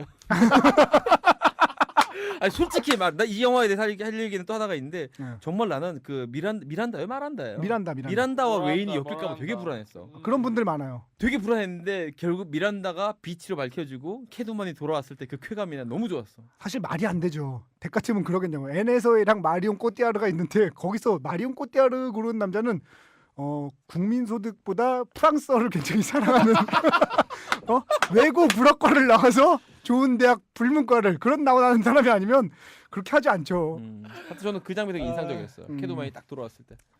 아 근데 이번에 NSA가 살을 많이 뺐나 봐. 되게 아우, 섹시하던데. 미쳤어. 원래는 약간 귀염상이었잖아요. 네, 이번에 그쵸. 완전 근데 섹시로 귀염상이 아니라 미친 섹시함이야. 정말 저도 인상적이었던 장면을 뭘 꼽았냐? 전 두 장면을 꼽았는데 처음에 그게 저 NSA가 온 다음에 살인은 뭐 하지 말라고 그랬는데 저는 그거 별로예요 이러면서 오토바이로 다리를 넘기는 장면이 있어요. 야. 다리 길이가 미쳤어. 맞아. 야. 아니 다리가 어떻게 하면 인간이 그렇게 길 수가 있어? 큰 여자가 아닌데. 다리 길이가 미쳤더라고요. 그 그러니까. 장면. 그리고 저는 또 인상적이었던 게 저는 왜 이 장면에 대해서 많은 사람이 얘기를 안 하는지 모르겠는데 그 고든이 이제 그 데스 바이 엑사일 이거 있잖아요. 추방에 의한 죽음형을 선고받고 바다로 갔어요. 바다가 아니라 강인가요? 그걸 바다로 봐야 되나 강으로 봐야 되나 하여튼 바다로 그 통하는 하구 강. 하구 쪽으로 가서 그 연막탄을 가지고 불을 붙이라고 배트맨이 불을 붙이라고 합니다. 그럼 불이 가서 쫙 붙으면서 건물에 배트라이트가 켜져요. 근데 사실 배트맨에서 배트라이트는 되게 중요한 거잖아요. 그리고 이게 사실은 다크나이트의 포스터랑 연결돼 있어요. 다크나이트 포스터가 혹시 건물에 그 배트라이트가 붉은 장면인 거 아시죠? 사실은 배트맨의 팬이면 배트맨이 언제 라이즈하나 이거 라이즈를 명확히 선언한 장면이에요. 원에서 배트라이트가 이제 켜지잖아요. 이상하게 어슴푸레하게 악당 묶어놓고 그렇지, 켜져요. 그렇지. 비긴즈에서. 아. 그리고 다크나이트 마지막 다크나이트에서 한 번도 배트라이트가 안 켜집니다. 그러다가 마지막에 고든이 배트라이트를 깨요. 깨고 나서 그러면서 이제 다크나이트는 폴한 거잖아요. 폴한 건데 다시 라이즈 하는 그 장면은 배트라이트가 쫙 불이 붙어요. 그럼 저는 그 순간에 울었거든요. 진짜로 울었어요. 맞아. 난 배트맨 경찰들 튀어나올 줄 팬들은 몰랐어. 정말 배트맨 팬들이라면은 그 장면, 어. 배트맨이 그 자기가 출동한다는 신호 보내는 장면이 사실은 되게 인상적이에요. 그게 되게 명장면인데 아무도 그 얘기는 하지 않아요. 너무 그냥 당연한 클리셰여서 그런 건가요? 그럴 수도 있고. 뭐 근데 저는 그 장면에서 약간 유머 포인트를 찾았어요. 뭡니까? 평소 같으면은 그 불을 붙이기 위해서 뭐 밑에 사람을 시키든지 하면 돼요. 근데 그때는 배트맨이 돈도 없고 뭐 뭘 시킬 사람도 없잖아요. 그럼 그걸 본인이 가서 준비를 했단 얘기야. 이거 도화선을 다 깔고 건물에다가 알프레드 자체 알프레드가 알프레드가 도망갔어. 따랐잖아. 도망갔어. 어. 어떻게 할 거야? 알프레드 없으니까 본인이 해야지. 아 정말. 그거를 본인이 일일이 건물에다가 다 걸고 했다는 얘기거든요. 그 지점이 좀- 저는 인상적인 장면이 이 영화가 대부분 되게 뭐랄까 다 응용이고 뭐든지 변주고 이런 느낌인데 네. 고전적인 장면이 하나 나와요. 뭐냐면 그 악당들을 쳐부실 때 이렇게 불이 탁 하면서 하면 저 멀리에서 불이 한번 켜질 때마다 한 번씩 이렇게 이동을 하는 장면이 와. 마치 그 여고괴담처럼 둥둥둥둥 나오듯이 불이 한 번씩 켜질 때마다 한 번씩 그 전형적인 그 말하자면 배트맨의 클리셰이자 전통적인 클래식할 장면인데 네. 이 영화가 전체적으로 약간 좀 변형이고 변주고 응용이고 하다 보니까 네. 저는 그 장면이 되게 인상적이다. 타타타타 나오는 그 장면. 좋았어요 그 장면. 그 얘기가 제가 되게 많이 질문을 너무 많이 준비했나 봐요. 아직 너무 많이 준비했어. 질문이 많이 남았어요. 진짜 하려고 그런 얘기는 이제부터 시작이거든요. 해도 될까요? 아니면 다음 시간 넘길까? 2부로. 지금 몇 시간 됐어요? 지금 59분 돌았어요. 아직 우리가 평소에 1시간 10분 정도 돌리니까 뭐 괜찮아요. 아직은. 그래 해봅시다. 그 핵심만 얘기하면 되지 뭐. 핵심만 얘기하면 되지. 톰 하디하고 히스레저를 비교하는 분들 그건 뭐 당연한 건데 그걸 비교하면서 톰 하디가 되게 뭐 연기도 못하고 바보인 것처럼 이렇게 평가하는 분들이 많이 있어요. 그 톰 하디하고 히스레저를 좀 비교해 주시죠. 제가 아까 그 악당의 질적인 차이라고 얘기했는데 악당의 성격이 다른데 항상 사람들은 그 자극에 도취가 되면 더 큰 자극을 원하잖아요. 그렇지. 네. 이 조카를 보다 더 나쁜 놈으로 냈던 거야. 근데 나쁜 놈이 아니거든. 그러다 보니까 연기력까지 그게 침범이 되는 거죠. 평가절하되는 부분이 있다고 저는 분명히 생각해요. 연기 자체 나쁘지 않았고 전 되게 신기했던 거 하나는 물론 이건 당연히 CG 내지는 카메라 워킹으로 잘 이렇게 만든 거겠지만 네. 톰 하디가 그렇게 큰 사람이 아니거든요. 그거 되게 신기해요. 톰 하디가 키가 내가 알기로 117 정도밖에. 톰 하디가 그러니까 이종훈 PD랑 비슷한 체격이에요. 어. 그 프로필은 80으로 나와 있는데 전 당신하고 비슷한 체격인데 워낙 크리스찬 베일이 큰 사람이에요. 네. 크리스찬 베일은 키도 크고 워낙 떡대도 좋은 사람인데 크리스찬 베일이 왜소해져 보일 정도로 크게 나오는데 거기서 한 25cm 정도를 붙인 거야. 그거 어떻게 이렇게 만들었잖아요. 그리고 키만 크게 보이는 게 아니라 떡대도 엄청 커 그 보이는데 승모근과 이런 게 장난 아니죠. 톰 하디가 작은 몸인데 작진 않지만 어떤 평범한 몸인데 되게 알찬 몸이거든요. 근데 영화에 보면 거인으로 나오잖아. 일단 되게 본인이 신기하더라고요. 한 16kg 정도는 증량을 했답니다. 억지로 한 16kg 정도 증량을 했고, 근데 그럼에도 불구하고 키가 한 20cm 커 보이니까. 누가 봐도 진짜 말하자면 거인으로 그런 보여. 거인 전형적인 그 프로레슬링에 나오는 그런 캐릭터들 키가 있잖아요. 30cm 커 보여. 30cm. 그런 느낌으로 분을 잘했죠. 체감 신장은 거의 한 2m 가까이 돼 보이는. 그러니까요. 진짜 그거 되게 커 보여요. 신기하더라고요. 그러니까 왜 그 뭐 저 레드 카페트 이런 행사들 보면은 톰 하디가 그 중에 되게 작은 축이에요. 작은 축이죠. 뭐, 다들 크니까. 대부분 작을 거야. 톰 하디가 거의 최단신이에요. 탐 크루즈 정도 빼면. 그러니까 그 영화에서. 근데도 되게 크게 나오는 그거 진짜 신기하긴 하네요. 그럼 톰 하디 연기는 뭐 좋았다고 말씀하시는 거예요? 좋았다기보다는 그 배역에 충실한 거. 그러니까 기본적으로 베인이라는 사람이 가지고 있는 그러니까 자 봅시다. 그 조커가 가지고 있던 네. 히스레저가 가지고 있던 것은 정서가 없는 사람이에요. 오직 퓨어 이불이에요. 그러니까 당연히 우리 관객들은 퓨어 이불을 넘어서는 정말 더 이불한 걸 원하는데 톰 하디가 연기했던 베인이라는 캐릭터는 이불이라기보다는 앵거에 가까운 사람이에요. 자기가 사랑하는 여자 또 자기가 추앙하던 그 정적인 지도자의 죽음과 배신 또 이 여자에 대한 어떤 애증 이런 것들이 결합된 분노를 가진 사람인데 눈빛 하나만 가지고 표현을 하잖아요. 잘 표현했어요. 굉장히 좋은 저는 역이었다고 생각을 해요. 김은종 PD님. 저 잘했지만 아까 초반에 얘기한 것처럼 저는 그 말하자면 악당에 가지고 있는 악의 그 요소가 있다면 그걸 히스레저가 100을 다 가졌잖아요. 여기는 그 미란다하고 나눴잖아요. 저는 갑자기 중간 보스가 되죠. 네, 그 약점. 측면 때문에 저는 어쩔 수 없이 이거는 만약에 톰 하디가 연기를 더 잘했다 쳐도 이거는 못한다고 느껴질 수밖에 없는 거예요. 어쩔 수 소화하기 없이. 어려운 배역이었을 것 같아요. 저는 그러니까 그 부분에 전적으로 동의해요. 갑자기 중간 보스가 돼 버리니까 그 전까지는 되게 강력한 악당인 거예요. 왜냐면 죽음도 불사하거든요. 죽는 거보다 차라리 죽는 걸 택할 정도로 그래, 무서운 사람인데 그래. 갑자기 중간 보스가 되니까 그거를 빼고 나면은 연기를 놓고 보면은 저는 이렇습니다. 그러니까 그게 연기를 잘하냐 못해 히스레저가 연기를 잘하고 톰 하디가 연기를 못했다기보다는 저는 캐릭터의 문제라고 생각해요. 이거는 캐릭터가 히스레저 그러니까 조커의 캐릭터는 굉장히 강렬하잖아요. 사실은 조커는 너무 강렬한 캐릭터여서 이전에 잭 니콜슨이 연기를 했을 때도 누가 잭 니콜슨을 넘어설 수 있긴 했지만 지금은 히스레저 얘기밖에 안 하잖아요. 맞아. 그러니까 그런 식으로 조커란 악역 자체가 되게 그런 캐릭터성이 강한 거라는 거죠. 그거에 비해서 베인은 훨씬 캐릭터성이 약해서 그러니까 저는 음식하고 비교하고 싶은데 예를 들면은 뭐 트리포라고 하는 우리 송로버섯 뭐 이런 요리를 맛있게 만드는 것보다 그러니까 굉장히 비싼 요리 막 스테이크 이런 거를 맛있게 만드는 것보다 평범한 두부 요리, 그래. 된장국 이런 걸 맛있게 만드는 게 훨씬 어렵거든요. 근데 게다가 핸디캡도 있어요. 눈빛만 가지고 분노, 슬픔, 뭐 당황 이런 걸 다 연기를 해야 되는 거예요. 별로 어렵지 그거. 그걸 다 했거든요. 그러면 이거 연기를 되게 잘한 걸 더 높이 평가를 받아야 되는데 맞아. 되게 낮게 그러니까 그거는 저는 연기의 문제라기보다는 워낙에 캐릭터가 그래서 캐릭터성이 떨어지기 때문이었다라고 저는 이제 보고 싶습니다. 그 얘기 아까 이재익 PD님이 계셨던 분노 얘기를 좀 넘어가서 사실 저는 이 영화를 보면은 배우나 연기나 이런 거보다 주제가 훨씬 중요한 영화라고 생각을 하거든요. 그러니까 이 영화를 되게 관통하는 주제 중에 하나가 분노예요. 그런 주제에 대해서 좀 더 얘기를 많이를 해야 되는 것 같은데 주제에 대해서 얘기한 사람들은 별로 없이 그냥 스토리가 재밌었다, 스토리가 좋았다라든지 아니면은 뭐 연기가 좋았다, 연기가 안 좋았다 뭐 이런 얘기를 많이 주제의식은 해요. 나이트보다 떨어진다고 평하는 사람들이 대부분이에요. 대부분의 90%는 다크나이트가 훨씬 주제의식이 견고하고 정교하고 굉장히 정치하다. 네, 그 반면에 요번 작품은 재미는 있는데 주제의식은 떨어진다라고 평이 많더라고요. 대부분. 아까 제가 얘기한 부분과 일맥상통하는데 그 인간적인 정서를 많이 채워놓고 강화하다 보니까 네. 아무래도 그런 것들이 빠지기 마련이죠. 저는 이성은 차가울수록 멋있어 보이잖아요. 저는 그 얘기를 좀 하고 싶어요. 그 왜 밑에 감옥에 갇혀 있을 때 그러니까 감옥신도 사실은 좀 얘기를 해야 되는데 밑에 감옥에 갇혀 있을 때 너가 피어 때문에 이렇게 됐다 이렇게 그러니까 난 갑자기 윗몸 일으키기 하면서 피어가 아니고 앵거다. 분노다 얘기를 하거든요. 근데 그게 되게 저는 이 영화의 주제를 잘 나타내는 지점 중에 하나라고 생각하는데 뭐냐면 분노는 두려움에서 나와요. 분노란 감정 자체가 두려움이 없으면 분노가 나오지 않습니다.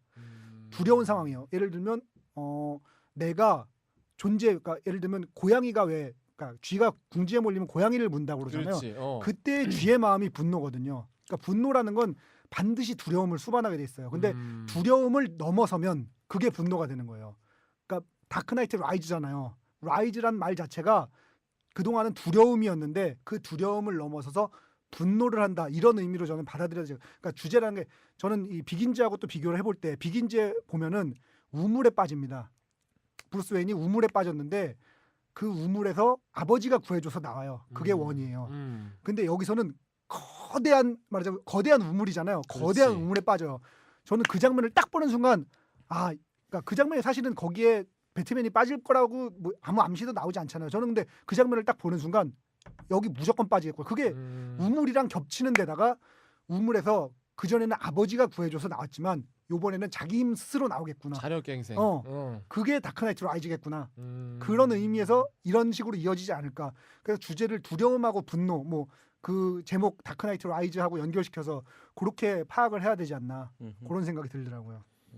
전 그 장면에서 네. 줄을 마지막에 네. 놓고 탈출하잖아요. 네. 그 장면도 되게 인상적이었어요. 오히려 네가 그 공포심을 가져야 그 절박함 때문에 오히려 탈출을 할 수 있는 거다. 그게 이제 두려움을 넘어선 분노죠. 마지막에 그 자기는 줄 안 차겠다고 딱 줄을 그냥 거부하고 올라가는 장면. 그리고 이제 굳이 제목을 그러니까 원래는 다크나이트 리턴인데 라이즈라고 한 이유에 대해서 이제 좀 전에 이런 걸 설명했는데 이거는 리턴이 아니다라는 선언을 하는 장면이 나와요. 그 논란이 어떤 장면이 있냐면 배트맨이 왜 돌아온 다음에 처음에 이제 배트맨을 쫓잖아요, 경찰들이.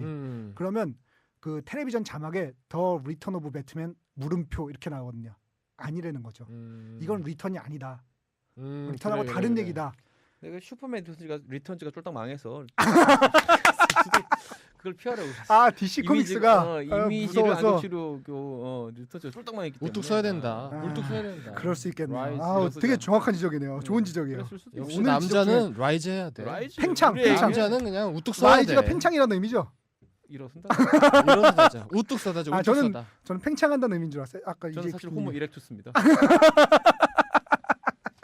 이렉투스.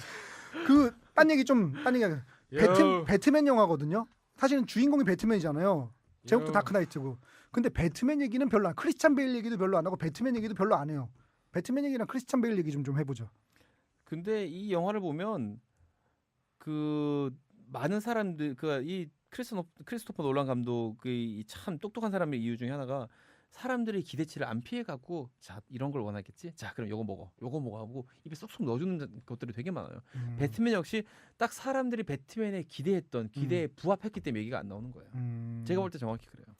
사람들이 원하는 배트맨의 모습, 사람들이 원하는 배트맨의 스토리, 사람들이 원하는 배트맨의 몰락과 갱생 이런 것들이 적절하게 나오기 때문에 딱히 할 얘기 없다고 생각하는 거죠. 김은정 PD님 어떻게 생각하세요?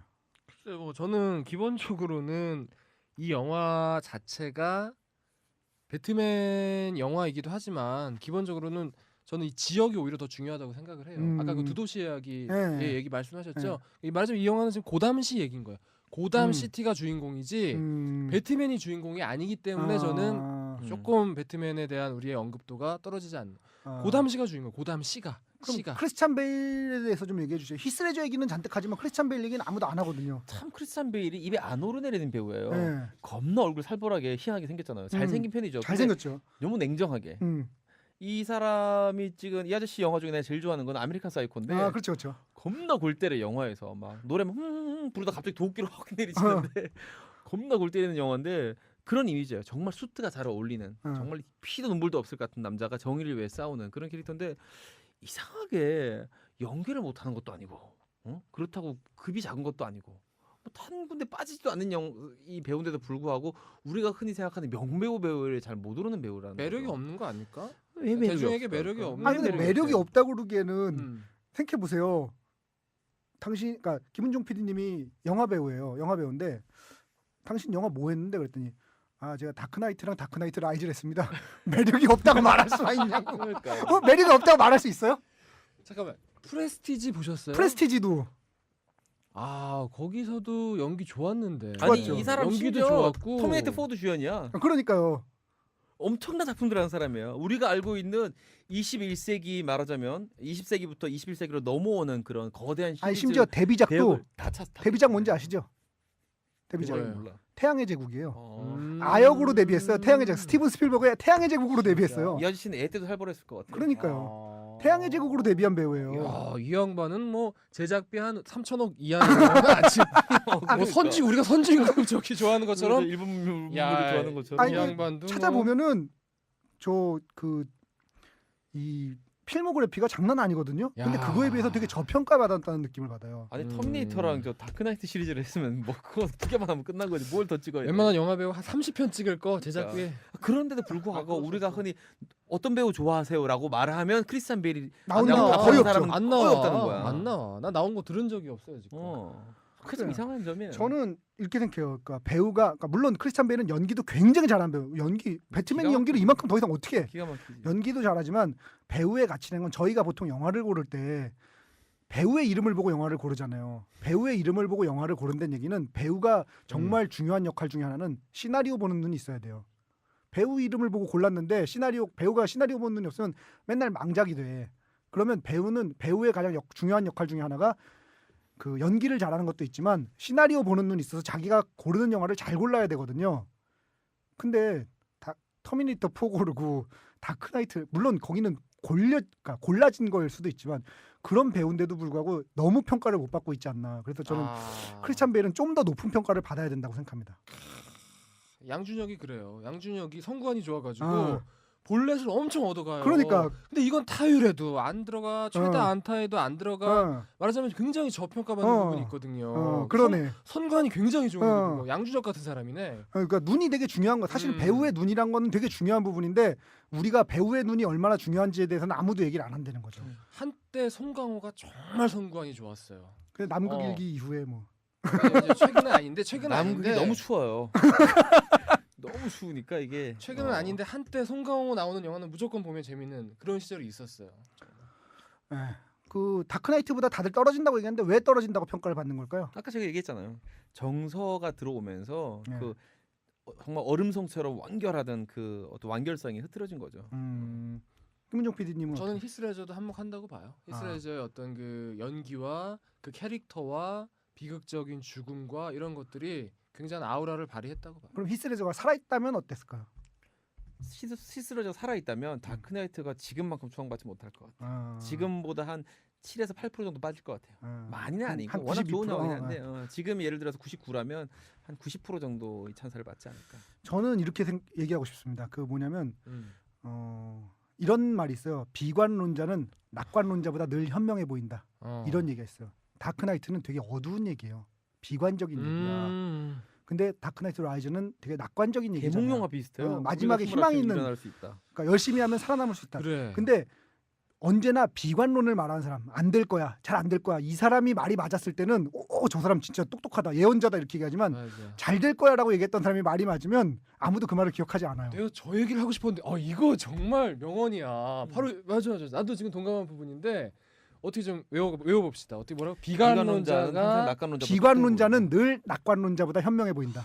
어디서 한번 써먹어요. 한번 써먹어봐야겠네. 그리고 정말 좋은 표현이었어. 게다가 또 두 가지 족쇄가 있습니다. 이게 다크나이트는 열린 결말을 할 수가 있어요. 쫙 사라지면서 그는 뭐 침묵의 수호자이며 다크나이트. 다크나이트 자막 빵 뜨면 여운이 남아요. 근데 여기서는 그런 식으로 끝내면 안 되거든요. 얘기를 완결시켜야 돼요. 맞아. 얘기를 완결시켜야 된다는 족쇄 1번. 또 족쇄 2번은 뭐냐면 다크나이트 라이즈 자체의 얘기를 처음부터 끝까지 완결을 시켜야 될 뿐만 아니라 비긴즈와 다크나이트에서 가져왔던 얘기를 다 완결을 시켜줘야 돼요. 이 족쇄가 있어요. 짐이 많네. 네. 짐이 많네. 네. 근본적으로 짐을 너무 무거운 걸 지고 갔네. 그러니까 늦을 수밖에 없지. 그래서 늦게 저는 올라갈 떨어진다는 수밖에 없지. 평가를 받고 실제로는 별로 안 떨어지는 게 아닐까 이렇게 생각합니다. 오케이. 이 질문 한번 이렇게. 드리고 싶었어요. 이 얘기는 저 원래 한참 할 얘기였는데 그 얘기는 너무 깊이 가는 얘기라 좀 집어치기라고. 배트맨이 만약에 마지막에 죽었어요. 죽었다면 어땠을까요? 죽었으면 아까 말한 것처럼 그런 낙관론자 비관론자의 그 차이에서 나오는 그런 것처럼 좀 더 영화가 멋있어 보이겠죠. 그러나 넌 사는 게 좋았어. 왜냐하면 캐트우먼이랑 한번 잡아야지. 잤다니까 거기서. 아, 살아서 잤어. 그러니까 잡아야지가 아니고 잤어. 살아서. 김은정 PD님 어떻게 생각하세요? 저는 근데 솔직히 말씀드리면은 네. 약간 좀 멍 때린 측면도 있는데 전 사실 그 진짜 죽은 줄 알았어요. 멍 때렸네 이 양반. 아니 말하자면은 뭐였냐면은 어떤 측면이 있냐면은 그 모건 프리만이 네. 그 조사를 했잖아요. 네. 근데 연구원들이 그러잖아요. 6개월 전에 이미 자동항법 장치가 어. 발견됐습니다라고 했을 때 저는 사실은 배트맨의 심리 상태를 좀 우울하게 본 것 같아. 스스로 어떤 죽음을 택함으로써 말하자면 자기가 자기 희생을 통해서 뭔가 뭘 이루겠다는 거지. 이 그 당시에 어떤 평화와 이런 것들을 이루기 위해서 저는 그걸 희생했다고 봤거든요. 저는 이런 얘기하고 싶습니다. 자동항법 장치에 대해서도 얘기가 나와요. 자동항법 장치를 옮기세요 이랬더니 배트맨이 얘기를 합니다. 자동항법 장치를 믿을 수가 없어서 내가 직접 가야 된다. 그러면서 몰고 가요. 그러고선 뭐 어쨌든 마지막에 자동항법 장치를 가동시켜서 살았는데 저는 사실은 크리스토퍼 놀란은 죽이고 싶었다고 생각합니다. 죽이고 싶었고 이게 헐리우드 블록버스터고 아까 얘기했지만 투자자를 생각하는 감독이시잖아요. 살려야 되는 거야. 그래서 살린 거지 사실은 죽이고 싶었어요. 죽이고 싶었는데 살린 마지막에 나오는 배트맨 표정 있잖아요. 배트 몰고 가는 표정이라든지 그거는 살 거를 기대하는 사람의 표정이 아니에요. 그리고 또 그 왜 케인 알프레드가 우는 그 장면은 만약에 살았다 그러면 그 장면 굳이 넣지 않아도 되고 근데 정말 슬프게 울잖아요. 저는 이제 첫 번째 볼 때는 별로 안 울고 두 번째 볼 때 많이 울었거든요. 두 번째 볼 때 많이 운 게 유언장을 읽어주는데 그 유언장 내용이 너무 마음이 아픈 거예요. 모두를 잘 살게 하기 위해 자기 한 몸을 희생한 사람의 얘기예요. 근데 그렇게까지 하고 알프레드를 그렇게까지 울렸다는 얘기는 죽었다는 얘기거든요. 나는 3시간의 러닝타임 속에서 그렇게 생각을 한 거야. 아니 근데 처음부터 떡밥을 깔았죠. 이 목걸이 떡밥하고 자동화법 떡밥을 깐 건 살리겠다고 미리 얘기를 선언을 한 건데 그거가 오히려 나중에 끼어는 거라는 거죠. 원래는 죽일 생각이었는데 이거는 죽이면 안 되겠구나. 그래, 나도 그렇게 느꼈다니까. 얘가 자기 희생을 할 것 같은 그런 그런 식으로 느낌이 해서 드는 추가 거야. 촬영을 하거나 시나리오에 없던 씬들 끼우는 경우 굉장히 비일비재해요. 네. 한국 충무로에서는 나 이번에 그 원더풀라드 작업할 때 그런 거 되게 많았었어. 그러니까 저는 원래는 죽이려고 했다고 생각해요. 죽었어요. 죽은 건데 그러니까 논란의 의도는 그건데 이제 나중에 말하자면 투자자를 생각하고 뭐 이런 관객들을 생각해서 살린 걸로 갔다라고 봅니다. 그러니까 논란 정도의 파워면 사실 죽일 수 있거든요. 보통 감독의 파워면 투자자한테 밀려서 살려야 됩니다. 하지만 논란 감독 정도의 파워면은 제가 죽이겠다는데 뭐 저거는 안 찍을래요 하는 순간 그럼 죽이시죠 하는 그 정도의 파워를 갖고 있지만 어쨌든 그런데 그럼에도 불구하고 디렉터 컷이 만약에 나온다고 한다면 죽을 수도 있다. 저는 그렇게 생각합니다. 그러니까 죽는 느낌을 받았다니까. 네. 나는 거기서 죽은 줄 알았어 진짜. 이재 PD님은 죽었다고 보는 거에 대해서 어떻게 생각하세요? 제 이런 생각해요. 그래도 그러니까 제 말 충분히 가능해요. 네. 그 원래는 죽는 거를 가지고 머리에 담아놓고 영화를 이야기를 시작했는데 투자자들의 강력한 요구에 의해서 그런 신들을 삽입하고 그런 이야기를 방향을 물꼬를 틀었다는 거는 충분히 가능한 이야기예요. 근데 이게 근데 뭐냐면은 놀란 감독이 분노가 없어. 이 사람이 제작자에 대한 두려움이 없어. 내가 봤을 때는 제작자한테 밀려서 넣은 컷이 아니라 그건 그렇죠. 그냥 그래 너의 돈을 존중해 줄게. 그거죠. 나가는 관객들이 그러니까 웃으면서 콜라병을 들 수 있게 해줄게라고 나는 약간의 그런 느낌이 있는 것 같아. 또 하나의 근거는 뭐냐면요. 놀란 감독은 굉장히 모호함을 사랑하는 감독이라고 생각해요. 최근에 왜 채팅 이벤트 있잖아요. 우리 참가하고 싶지 않다면 놀란 감독과의 채팅 이벤트에서 인셉션의 속편을 찍으실 생각이 없냐고 얘기하니까 그 감독이 답변을 하기를 이렇게 답변합니다. 속편을 찍는 것은 영화의 모호함을 해치는 일이기 때문에 저는 절대 찍지 않겠습니다라고 얘기를 하거든요.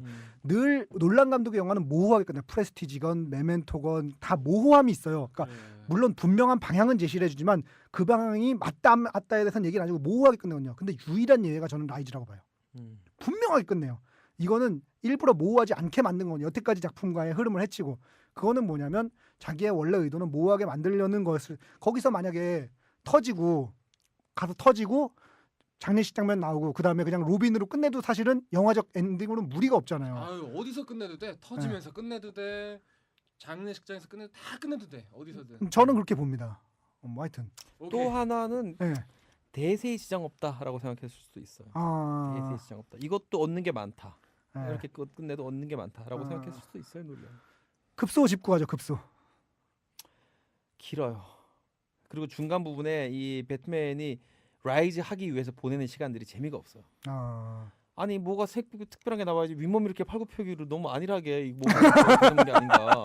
팔굽혀펴기 너무 많이 해. 그거 떨어지기 전에 존나 개 맞거든요. 진짜 베인한테 진짜 개 발리는데 그 허리 부러지는 시즌 진짜 소리 대단하잖아요. 개 발리는데 막 윗몸 이렇게 팔굽혀기 열심히 하니까 갑자기 더 세졌어. 말이 되냐고 이게. 아 그분 만약에 그 옆에 노인분 이제 도와주시는 분 있잖아요. 자생한방병원에서 스카우트하면 대박 날 것 같아. 아니 추나요법을 1년씩 해도 안 났는데 단 한 번의 그 추나요법으로 바로 벌떡 일어나. 아니 근데 야. 시간으로는 꽤 돼요. 그게 단 한 번에 추나요법처럼 나오죠. 영화가 기니까 자른 것 같은데 원래는 23일 남았다 그러는데 갑자기 하루로 줄어요. 아니 그럼 22일 만에 아 그러니까 허리가 아작이 난 사람을 자생한방병원에서 스카우트 꼭 하시기 바랍니다. 김은영 아, 얘기한 것처럼 정말. 너무 전편에 대한 빚도 많이 갚아야 되고 정리해야 될 게 많은 영화다 보니까 할 얘기가 많다 보니까 영화가 길어야 되고 그러다 보니까 중간중간에 이야기 완결성을 위해서 재미가 없는 부분들이 너무 많아요. 아, 김은정 PD는 급소. 저희 급소는 배우 캐스팅. 내가 말하자면 더 좋은 배우를 얼마든지 캐스팅할 수 있는 감독인데 네. 보통 이제 감독들이 좋은 영화를 찍고 나면은 그 배우를 또 쓰게 되는 경향이 굉장히 강해요. 네. 그 배우들도 하고 싶어하고 네. 감독도 하고 싶어하고 호흡이 네. 잘 맞으니까. 네. 근데 조셉 고든 레빗하고 톰 하디하고 마리아 뭐 떨어지죠. 어쩌고저쩌고 마리안 나오니까 꼬띠아르. 꼬띠아르 나오니까 아까 말한 대로 뭐 인셉션의 뭐 1.5편이니 뭐 이런 얘기가 나올 수가 있는 거예요. 그러니까 저는 그 부분이 겹쳐서 싫었어요. 솔직히 아. 말해서. 근데 급소 얘기하면 좋았던 점이랑 나빴던 점이랑 이렇게 얘기하는데 둘 다 나빴던 점만 얘기하니까 되게 별로인 영화 같고 좋네요. 되게 별로야 이 영화. 보지 마세요. 배트맨 다크나이트 라이즈 보지 마. 좋아하는 영화인데 존나 삐진 거야 지금. 저희가 그 지금 1시간 지금 21분 동안 네. 좋은 얘기만 계속하다가 이제 마지막에 하나 짚은 거예요. 저는 급소. 저는 오늘 아가페적인 쉴드를 작정한 사람이기 때문에 또 저- 쉴드, 급소에서도 쉴드 치겠습니다. 그 지족부력이란 말로 대신하고 싶어요. 아우. 논어에 나오는 말, 논어인지 저- 맹잔지에 나오는 말인데 족함을 알면 욕을 먹지 않는데 이 정도 영화 찍었으면 됐지 더 뭘 말해. 이 야. 영화를 가지고 까는 인간들이 잘못된 거야. 저는 그렇게 생각합니다. 그리고 저- 다크나이트하고 비교하시는 분들한테 저- 제가 말씀드리고 싶습니다. 저 연애를 세상에서 제일 재미없게 하는 방법이 뭔지 아십니까? 뭐예요? 전에 여자친구랑 지금 여자친구랑 비교하는 거예요. 왜 그걸 굳이 비교 안 해도 현재 여자친구, 전에 여자친구가 야. 너무 이뻤어. 지금 여자친구 이쁠 수 있고 전에 여자친구가 성격 되게 좋았어. 지금 여자친구 성격 좋을 수 있는데 왜 그걸 비교해서 굳이 재미없게 보겠다고 작정을 하고 보냐고. 난 그게 이해가 안 간다고. 저 재밌게 좀 보라고. 야, 라고 지적부력. 아가페적인 쉴드 쳐봅니다. 죄송합니다. 오늘 정말 이승훈 PD의 박학다식이 1시간 22분 동안 녹아나네요. 녹아나. 별점 주고 끝내. 너무 오래 했으니까 저는 4개 반 주겠습니다. 4개. 반. 4개 반 4개. 뭐 이유는 다 설명했고. 저는 뭐 말하는데 아시죠? 6개가 있으면 6개를 주고 싶고요. 7개가 있으면 7개를 주고 싶은데 5개밖에 없으니까. 다음 편 거 꼬아가지고 네. 6개를 주시든지. 뭐 그렇게까지는 뭐. 하여튼 아메리칸 북두권에 하나 있던 걸 뺏어. 그럼 반 개만 빼서 5개 반 정도 주는 걸로 그렇게 오케이. 하겠습니다. 예. 오케이. 아 오늘 되게 됐습니다. 장시간 동안 예. 고생하셨고요. 다음 시간에 영화 뭐 할까요? 이게 제일 어려운 질문이야 오늘. 저기 뭐 개봉하는 영화는 뭐 도둑들이 있고 개봉하나? 개봉하죠. 이번 주 이번 주 목요일에. 말에. 예. 어. 오늘 그러니까 오늘이 평소랑 다르게 녹음이 늦었어요. 제가 영화 2번 보겠다 그러는 바람에 도둑 볼 수 오케이. 있을까? 도둑들 보고 그러면 좀 늦게 녹음을 도둑들을 이번 주 목요일에 개봉하거든요. 그러면 금요일에 목요일에 바짝 보고 금요일에 하는 수가 있고 아니면 그냥 다음 주 월요일에 하는 다음 수가 주 있죠. 월요일에 다음 주 월요일 합시다. 오케이. 네, 다음 주 월요일에 그럼 도둑들 하는 걸로 하고요. 여기까지 오늘 1시간 한 20분 정도 편집하고 나면 뭐 줄어들 수도 있지만 듣느라고 고생 많이 하셨고요. 오늘은 직장인의 애환이 담기진 않았습니다. 오늘은 직장인의 브라보가 담겨 있죠. 브라보. 뿌듯함이 담긴 오케이. 방송, 간접 광고가 가능한 야매 방송. 아 그러고 보니 이메일 소개 한번 해야죠. 자 시네타운 숫자 19 시네타운 19@gmail.com입니다. 많이 보내주시고 이제는 그런 얘기 안 할게요. 요 얘기 이제 그만할 때도 그 얘기는 그만해야 돼. 그러니까 김은총 PD가 오늘 메일을 한 가지 오는 바람에 이게 뭐야? 되게 이상하게 죄송합니다. 지금 메일 말이야. 보내주신 분 정말 죄송하고 다음 시간에 꼭 다 그러니까요. 소개해드릴게요. 정말로. 김은총 PD님 한번 빠짐없이 정말 크게 빠짐없이. 한번 사과드리시죠. 죄송하고요. 정말 제가 노트북을 잃어버리는 게 나을 뻔했네. 안 잃어버렸더니 이렇게 큰 욕을 먹네. 그리고 참고로 그 우리 뒷번호 6933 김민호 씨, 그리고 6885 박성문 씨, 1765번 등등 방청권 나신 분들 다 제가 문자로 방청권 그리고 보내드렸습니다. 그것도 설명해 드려야죠. 또 뭐 저 그 부천 영화제 그것도 보내주시지 저는 않았나요? 너무 기간이 촉박해서 제가 사실 우리 그 시네타운 19 팬들을 위해서 부천 국제 영화제, 판타스틱 영화제 예. 티켓을 30장 준비했었어요. 상품으로 드리려고. 음. 근데 기간이 너무 짧아요. 이번 주 금요일 날 아니 끝나서 그 얘기를 하니까 지난번에 그 안타깝네요. 부천 나이트 가신 분은 그게 부킹 아까 성공하셨나? 6885님이잖아. 그러니까 그 다음에 전화 연결 한번 더 할까요? 우리 부킹 다음 시간에 전화 성공하셨나? 연결 한번 합시다. 예. 궁금해지네. 오늘 전화 연결 원래 제가 다크나이트 하느라고 마음이 급해서 전화 연결을 못 이승훈 했어요. PD가 지금 그래, 아직 그래. 하고 싶은 말이 더 남은 것 저는 같은데. 3시간도 할 수 있어요. 근데 그러니까. 여기서 마치기로 오케이. 하고요. 하여튼 듣느라고 고생 많이 하셨고요. 예. 직장인의 기쁨이 담긴 방송, 간접 광고가 가능한 야매 방송, 제작비가 없는 방송, 시네타운 19 풍문으로 듣는 방송 여기까지 하겠습니다. 저 다음 주에도 꼭 들어주세요. 안녕!